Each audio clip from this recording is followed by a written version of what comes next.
घाट का सबसे बड़ा मुद्दा है अशोक पेपर मिल। आपने कल पदयात्रा की है, अशोक पेपर मिल को किस तरह देख रहे हैं? क्योंकि मजदूर जो यहाँ काम कर रहे थे उनको अभी तक पेमेंट नहीं दिया गया है। देखिए, हायाघाट की सबसे बड़ी समस्या पेपर मिल है, ऐसा नेता और पत्रकार बताते हैं। ऐसी बात नहीं है। यहाँ का सड़क भी उतना ही बड़ा मुद्दा है। यहाँ विद्यालयों में कोई पढ़ाई नहीं हो रही, वो भी इतना बड़ा मुद्दा है। बिहार के नजरिए से जो मैं अभी देख कर आ रहा हूँ पिछले 15 महीनों से, सबसे बड़ा मुद्दा बेरोजगारी और पलायन है। और उसी से जुड़ा हुआ आपका ये फैक्ट्री का मामला भी है। बिहार में सबसे बड़ी समस्या बेरोजगारी पलायन है और इसके लिए आपको पदयात्रा करने की जरूरत नहीं है। लोगों को मालूम है कि यहाँ बहुत ज्यादा बेरोजगारी है, लोगों का पलायन है। लेकिन जब आप पदयात्रा करते हैं तो पलायन के विभिन्न सामाजिक आर्थिक पहलुओं की, उसकी विकरालता की समझ आपको बनती है। हम लोगों को ज्यादातर ऐसा लगता है, ज्यादातर लोगों को, कि पलायन जो है वो गरीबों का मामला है या फैक्ट्री बंद होने का मामला है, कि फैक्ट्री बंद हो गई है इसलिए लोगों को बेरोजगारी है। ऐसी बात नहीं है।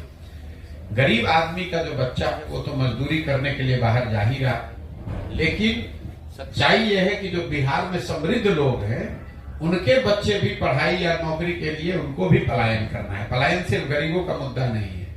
इसी तरह बेरोजगारी सिर्फ एक फैक्ट्री का मामला नहीं है।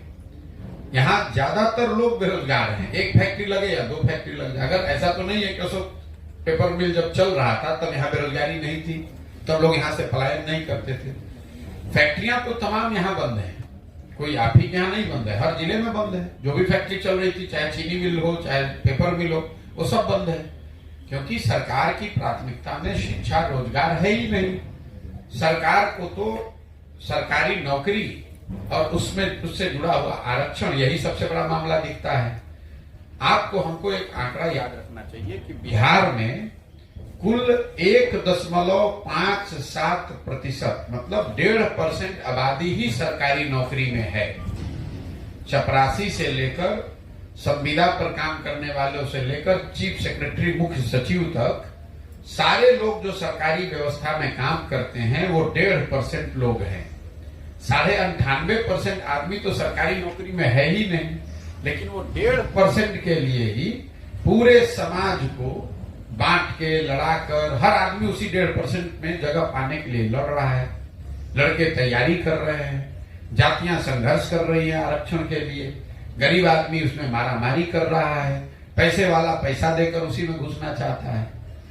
लेकिन अगर आप ये मानिए कि जब 1.5% ही टोटल है, एक ही रोटी है, खाने वाले 10 हैं, तो 9 आदमी को तो भूखे रहना ही रहना है।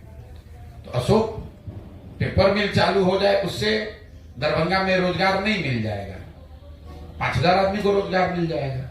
लेकिन दरभंगा में तो लाखों लोग बेरोजगार हैं। बिहार में 2 करोड़ लोग, बिहार से 2 करोड़ लोग बाहर गए हैं मजदूरी करने, पलायन करके। तो अगर सरकार कहती है हम 1 लाख लोगों को नौकरी दे दी, तो भाई अगर मान भी ले, वो नौकरी का आंकड़ा झूठा है, लेकिन अगर 1 लाख आदमी को आपने नौकरी दे भी दिया तो भी 1.99 करोड़ आदमी को तो कुछ भी नहीं मिला।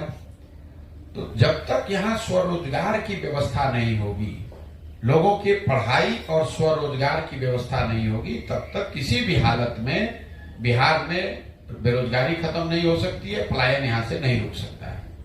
कल आपने पदयात्रा किया हनुमान नगर होते हुए, यहाँ एक सड़क आपने देखा होगा जो सोहरा से निकलकर मिर्जापुर को जोड़, कैसे रोका जाएगा? मैं आपको बता रहा हूँ, जिस सड़क की आप बात कर रहे हैं, कल हम उस पर आए हैं। लोगों ने बताया है कि जो वहाँ ठेकेदार था उससे 40% लोकल स्थानीय विधायक, लोगों का कहना है कि स्थानीय विधायक ने उनसे पैसा मांगा ठेकेदार से, ठेकेदार छोड़ छाड़ के भाग गया और सड़क की हालत जो है वो तो दिख ही रही है।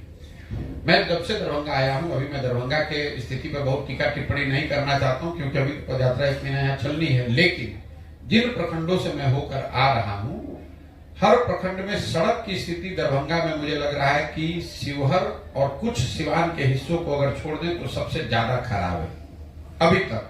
मैं इस पर एकदम पूरे विश्वास से बात तब कह पाऊंगा जब पूरा दरभंगा में घूम लूं। लेकिन सड़कों की अभी तक बदहाली जो मुझे दिखी है पिछले 4-5 प्रखंडों में जहां हम गए हैं, वो मधुबनी के मुकाबले, मुजफ्फरपुर के मुकाबले, समस्तीपुर के मुकाबले ज्यादा खराब है। इतना मैं कह सकता हूं। आपने कहा भ्रष्टाचार कैसे रुकेगा? भ्रष्टाचार कैसे रुकेगा, इसके लिए हम उन लोगों में से नहीं है कि खड़ा होकर कहेगा हम आएंगे तो भ्रष्टाचार रोक देंगे। भ्रष्टाचार रोकने के लिए दुनिया भर में, पूरे दुनिया में अगर आप देखेंगे कि भ्रष्टाचार किन देशों में सबसे कम है और उन देशों ने भ्रष्टाचार को कैसे रोका है। दुनिया में सबसे ईमानदार समझे जाने वाले जो देश हैं वो हैं Scandinavian countries, Norway, Sweden, Denmark. वहां पर सबसे कम भ्रष्टाचार है। उन देशों में भ्रष्टाचार को कैसे रोका गया? उन्होंने 4 चीज किए। पहला, ईमानदार जनप्रतिनिधियों का चुनाव होना चाहिए।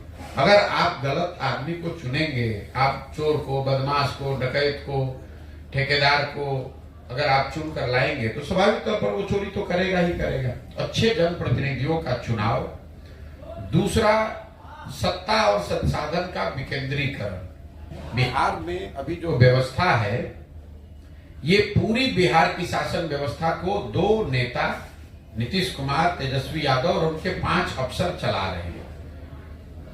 सत्ता और संसाधन दोनों का इतना केंद्रीकरण कर दिया गया है कि 5 ही आदमी पटना से बैठ के निर्णय लेता है कि किसको कौन योजना बननी है, कौन योजना रुकनी है, कहां पैसा जाना है, कहां पैसा नहीं जाना है। इसीलिए आप हर जगह सुनते हैं भैया बिहार में बड़ा अफसरशाही है। तो पहला, ईमानदार जनप्रतिनिधियों का चुनाव। दूसरा, सत्ता और संसाधन का विकेंद्रीकरण। तीसरा, जन भागीदारी। लोगों को जिस सड़क की आप बात कर रहे हैं, लोगों को अगर ये जानकारी हो कि भाई इतना पैसा आया है, इतना पैसा इस ठेकेदार को दिया गया है और इस चीज को इस तरीके से, बेहतर तरीके से इतने दिन में सड़क को बनाया जाना है। जनता की भागीदारी है ही नहीं। जनता को ये मालूम ही नहीं है कि उनका अधिकार क्या है, उनके लिए कौन सी योजना चल रही है, उनको क्या उससे लाभ मिलना चाहिए, नहीं मिलना चाहिए। और चौथा, बड़े पैमाने पर तकनीक का, टेक्नोलॉजी का प्रयोग। जैसे बिहार में मैं आपको एक उदाहरण से समझाता हूं। यहाँ पर नल जल योजना में हुए भ्रष्टाचार की चर्चा घर घर में है, हर आदमी बात कर रहा है। नल जल योजना को बनाते समय जो ये इतना हजारों करोड़ रुपए खर्च किए गए, अगर योजना को बनाते समय उसमें एक टेक्नोलॉजी का प्रयोग किया गया होता, स्मार्ट मीटर लगा दिया गया होता, तो पटना से बैठकर आप ये देख पाते कि कब मोटर ऑन हुआ, कितना पानी डिस्चार्ज हुआ, कितना पानी लोगों को मिला और कितना पानी बर्बाद हुआ। अगर आपने उस तकनीक का उपयोग किया होता तो आपको गांव-गांव में पूछने की जरूरत नहीं थी कि योजना चल रही कि नहीं।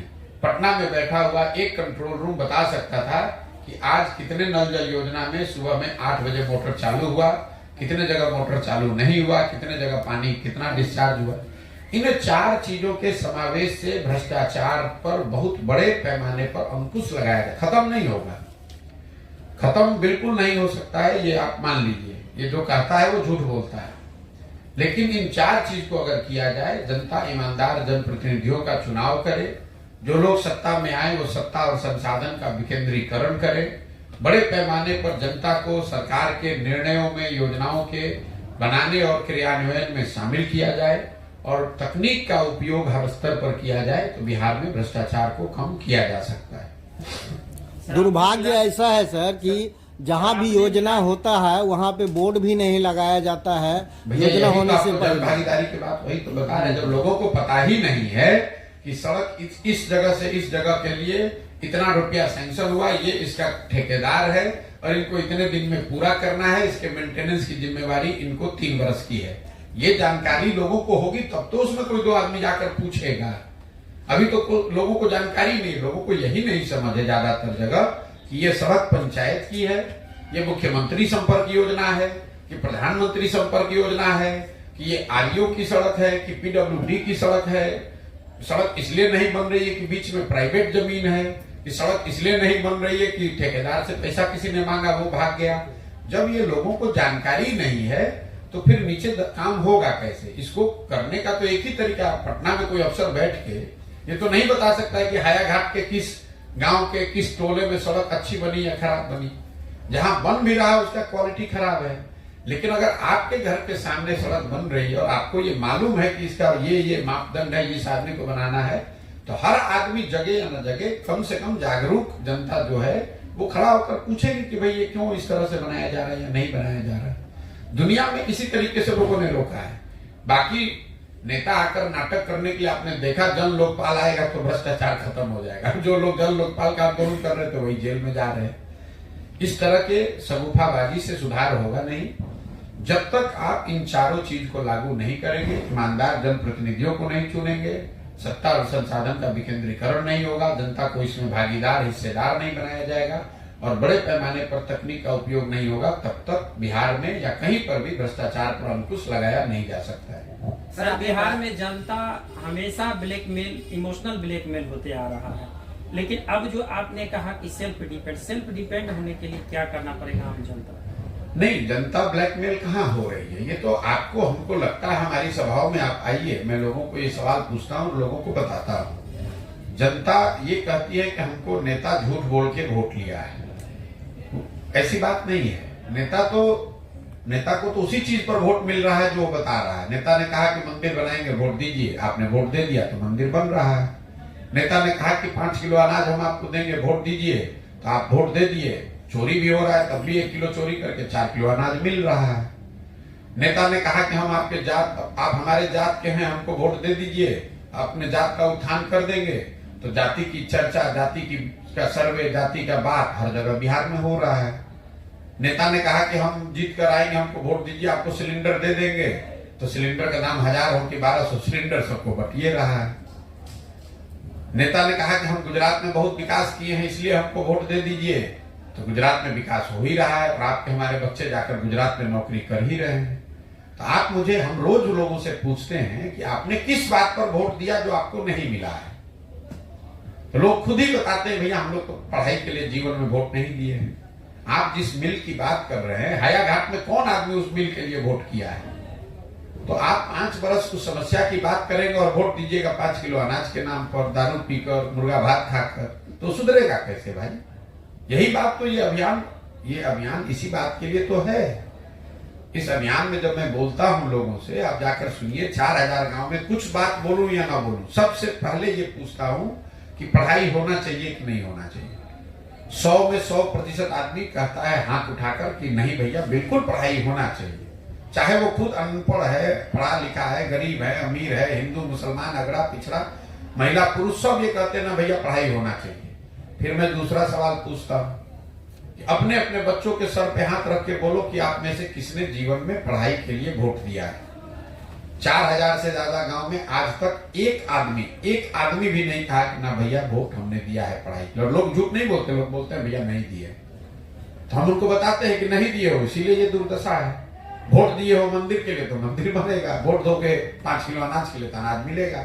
जिस दिन आप वोट फैक्ट्री के लिए देंगे तो अशोक पेपर मिल चालू हो जाएगा। लेकिन कल वोट होगा तो मोदी हराने के लिए भाजपा, मोदी को हराने के लिए लालू, लालू को हराने के लिए मोदी को वोट दीजिएगा, तो पेपर मिल कैसे चालू होगा? नेता को भी मालूम है कि चीनी मिल पर 5 बरस आप हल्ला कीजिएगा, पेपर मिल पर आप वोट जाकर दे दीजिएगा। फिर दूसरे मुद्दे पर जो मुसलमानों के गांव है, हम बहुत सारे मुसलमानों के गांव में गए, लोग बताते हैं उनकी सबसे ज्यादा बदहाली, रोज कैमरे पर कहते हैं, जितने गांव में अभी तक गया हूं, दलितों के बाद सबसे ज्यादा गरीबी, बदहाली, फटेहाली मुसलमानों के गांव में दिखा है। लेकिन वही मुसलमान जब कहता है कि हमारे गांव में भैया सड़क नहीं है, हमारे यहाँ नाली गली की हालत खराब है, हम लोग को नल जल का पानी नहीं मिल रहा है, अस्पताल नहीं है, स्कूल नहीं है, तो मैं उनसे पूछता हूं, अच्छा ये बताइए कि आप सड़क आपके गांव में नहीं है तो सड़क का मंत्री कौन है? तेजस्वी यादव। आप कह रहे हैं कि नाली गली, पानी, नल जल नहीं है तो ग्रामीण कार्य मंत्री कौन है? तेजस्वी यादव। आप कह रहे हैं कि भैया महिला, बुजुर्ग, बच्चा बीमार पड़ता है, दवा, डॉक्टर, अस्पताल नहीं है तो स्वास्थ्य का मंत्री कौन है? तेजस्वी यादव।